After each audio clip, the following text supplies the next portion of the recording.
Olá, pessoal. Estamos iniciando, então, o segundo bloco do nosso projeto Foca nas Específicas e já começamos com uma questão que eu acho muito interessante da Universidade Estadual do Rio de Janeiro, da UERJ, envolvendo a política internacional, a política europeia no contexto do século XIX.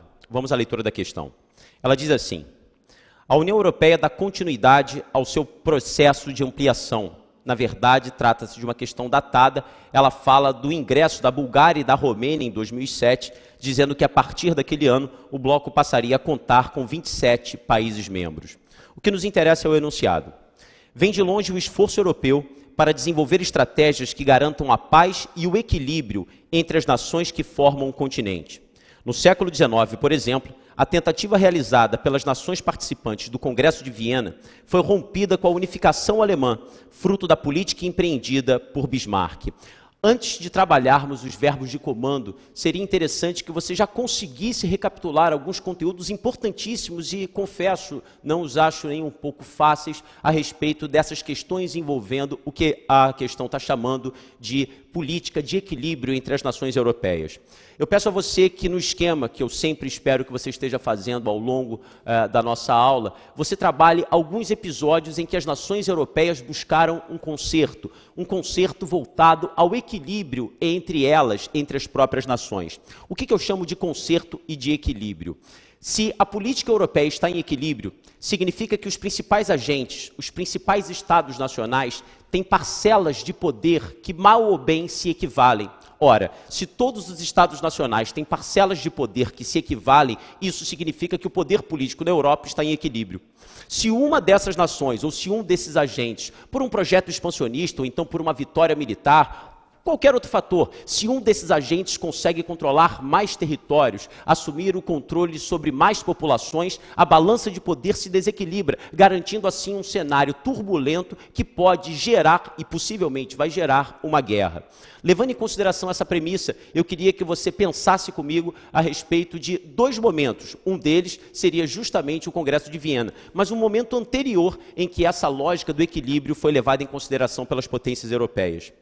Na verdade, e eu coloco aqui para que você possa depois anotar, o primeiro seria um tratado conhecido como, deixa eu só marcar aqui, conhecido como o Tratado da Westfália. Bom, agora foi. O Tratado da Westfália.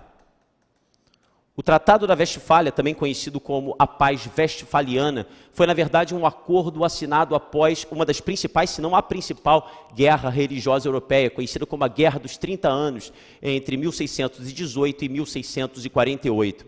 Nessa época, a principal dinastia europeia, a dinastia que controlava o maior número de territórios, era a dinastia Habsburgo. Para que você tenha uma ideia, os Habsburgos controlavam não só o antigo Sacro Império Romano Germânico, como também controlavam a Espanha e, à época da União Ibérica, controlavam também Portugal e as colônias espanholas e portuguesas na América. Portanto, o poder Habsburgo era absurdo. Nesse sentido, a dinastia promovera, volta à análise anterior que nós fizemos, um desequilíbrio na balança política da Europa. A guerra foi a solução para a reconstituição do equilíbrio.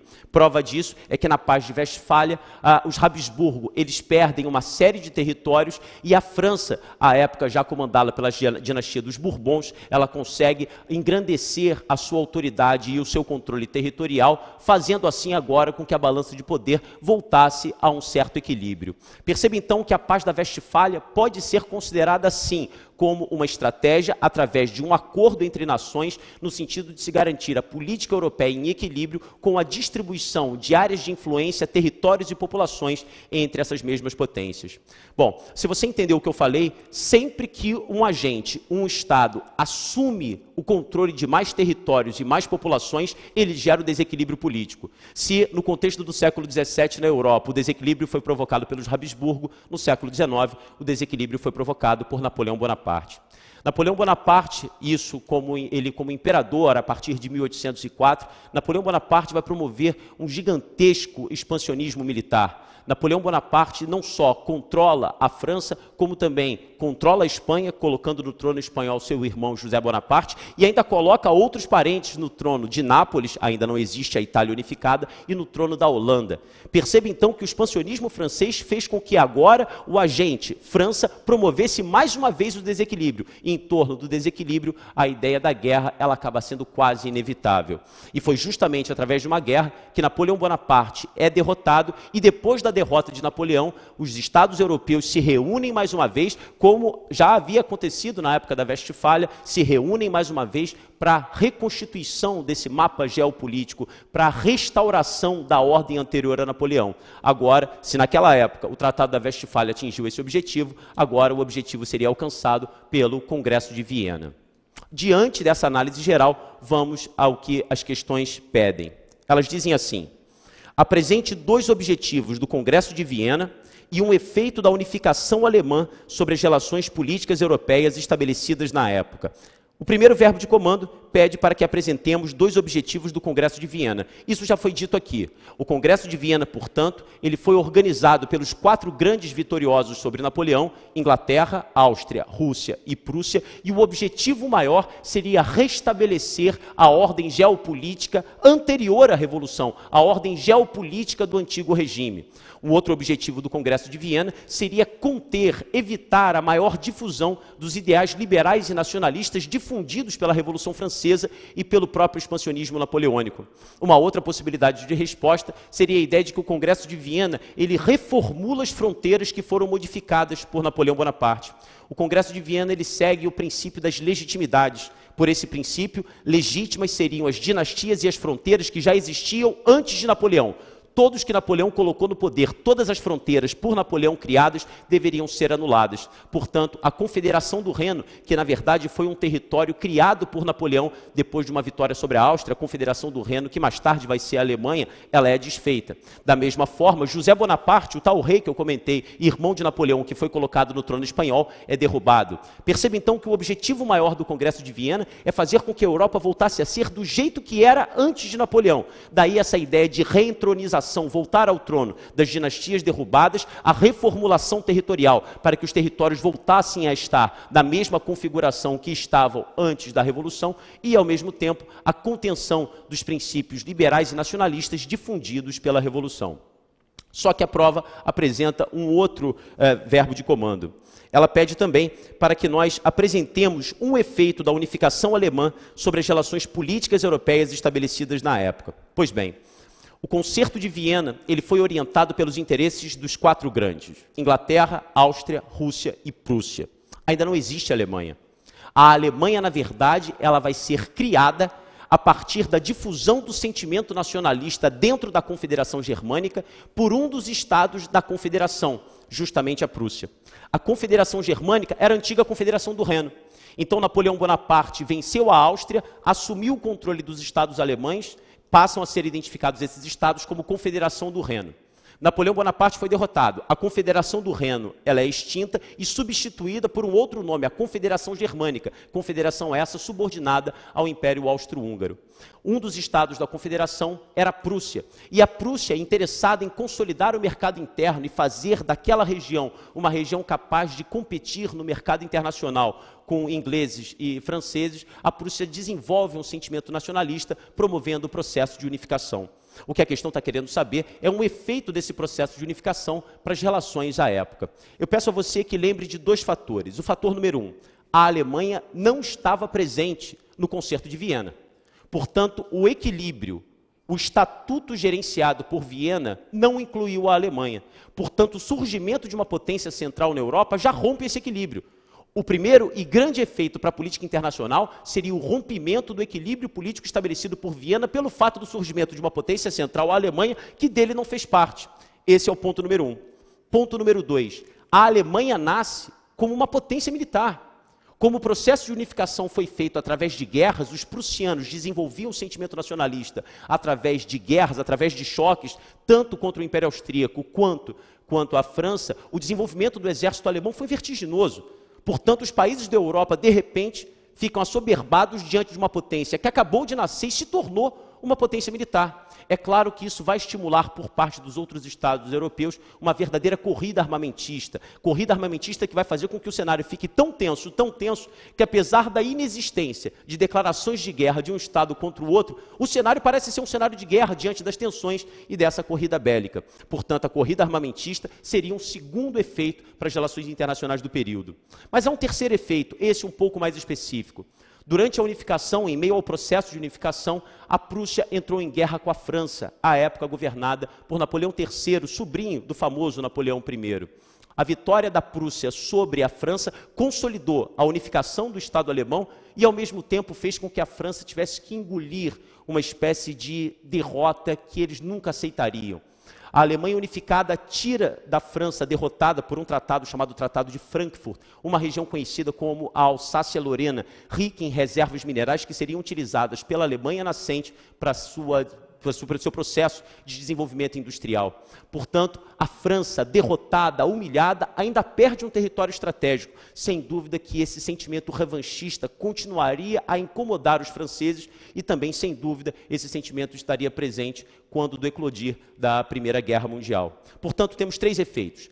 O rompimento do equilíbrio estabelecido por Viena, o surgimento de uma potência central vertiginosamente militarista, estimulando uma corrida armamentista por parte dos outros estados, e, finalmente, o revanchismo francês decorrente da unificação alemã, que teve como custo para a França o controle alemão sobre a região da Alsácia-Lorena.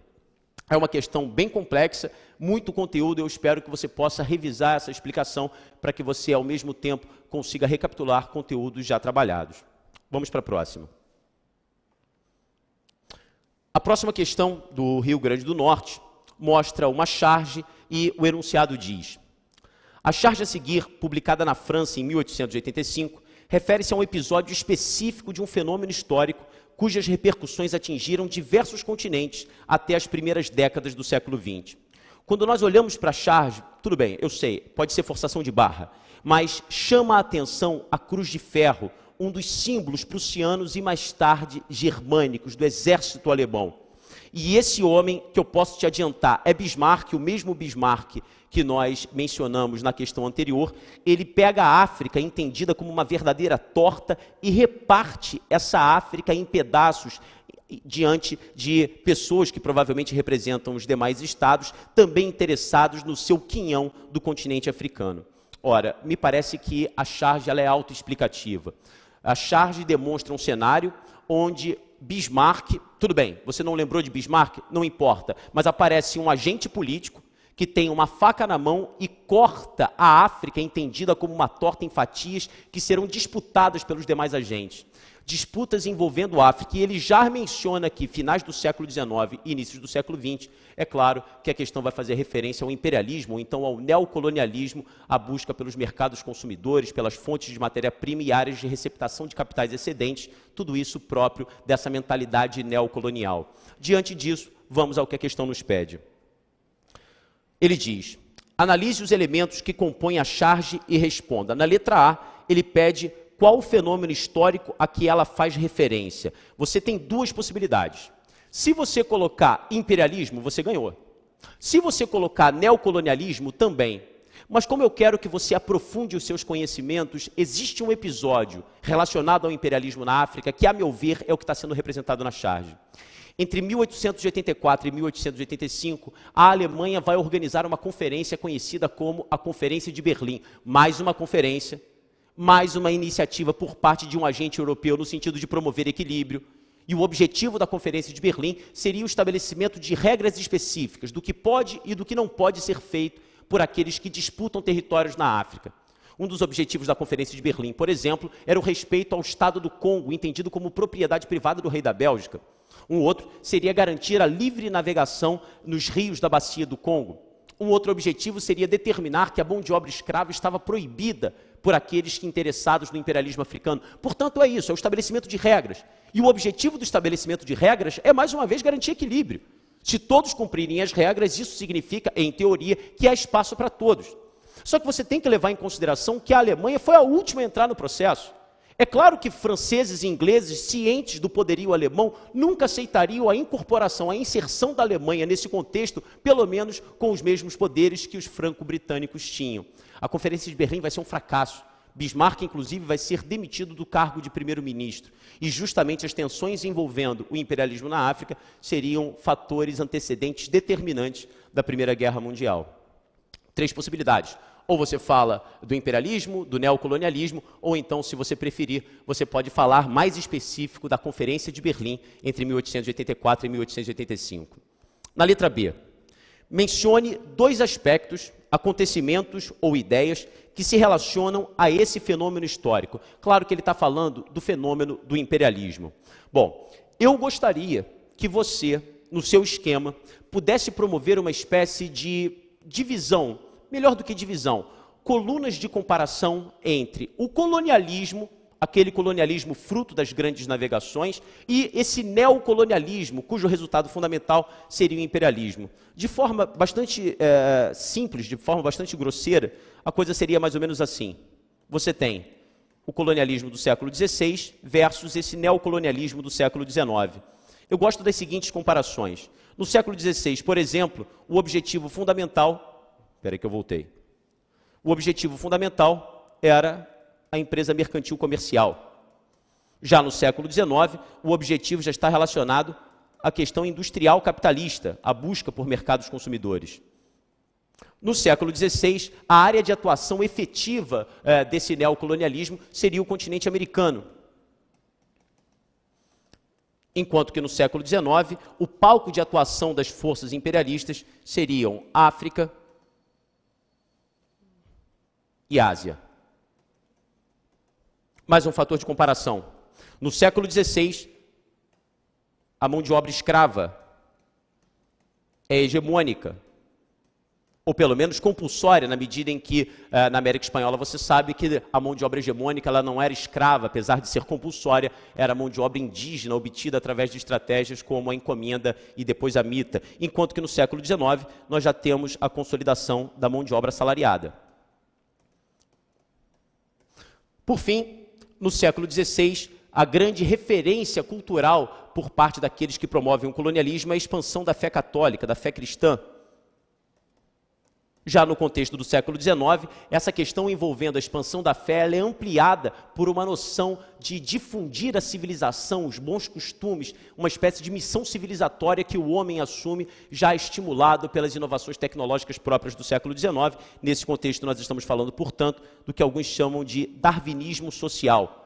A ideia de que o homem branco seria o apogeu de uma escala evolutiva da espécie humana. Se Darwin descobriu a evolução das espécies, Spencer, na verdade eu prefiro até spencerismo do que darwinismo social, isso é uma injustiça com Darwin que não pensou isso, mas o darwinismo social ou spencerismo entende o homem branco como o apogeu de uma escala evolutiva da espécie humana e, portanto, ele teria a missão de propagar esses conhecimentos científicos.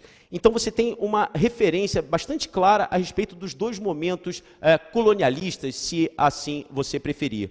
Quando na letra B, apesar de um pouco rabiscada, diz, mencione 2 aspectos que se relacionam a esse fenômeno histórico, você poderia trabalhar todos esses fatores. O desenvolvimento capitalista e industrial, já em sua segunda fase, assumindo a fase monopolista, diante de grandes conglomerados que controlam seus respectivos mercados e, portanto, precisam de novos mercados consumidores. O pessoal da geografia gosta muito de trabalhar dentro desse cenário o início da formação dos grandes oligopólios, dos trusts e dos holdings. Você poderia trabalhar também a necessidade, como eu já disse, de busca não só por mercado consumidor, mas também por matéria-prima. Cuidado, tem muita gente que pensa a América como fornecedora de matéria-prima no século XVI. Cuidado, como nós colocamos no nosso rápido esquema, no século XVI o objetivo era comercial. Matéria-prima, como o nome já diz, é a matéria primária para o que vai ser utilizado pela indústria. Então você precisa de desenvolvimento capitalista e industrial, que só vai aparecer no XIX. Você poderia trabalhar também que nesse contexto há a consolidação do capital financeiro, a fusão do capital bancário com o capital industrial, gerando esse capital financeiro expresso na negociata das bolsas de valores, das ações. Você poderia trabalhar o darwinismo social, como a justificativa dessa missão, desse fardo do homem branco, como fatores também relacionados a esse momento histórico. Pois bem, com isso a gente termina o nosso segundo módulo, daqui a pouco começamos o terceiro módulo com mais questões e aí finalizamos a nossa aula aqui no Projeto Foca nas Específicas. Até lá!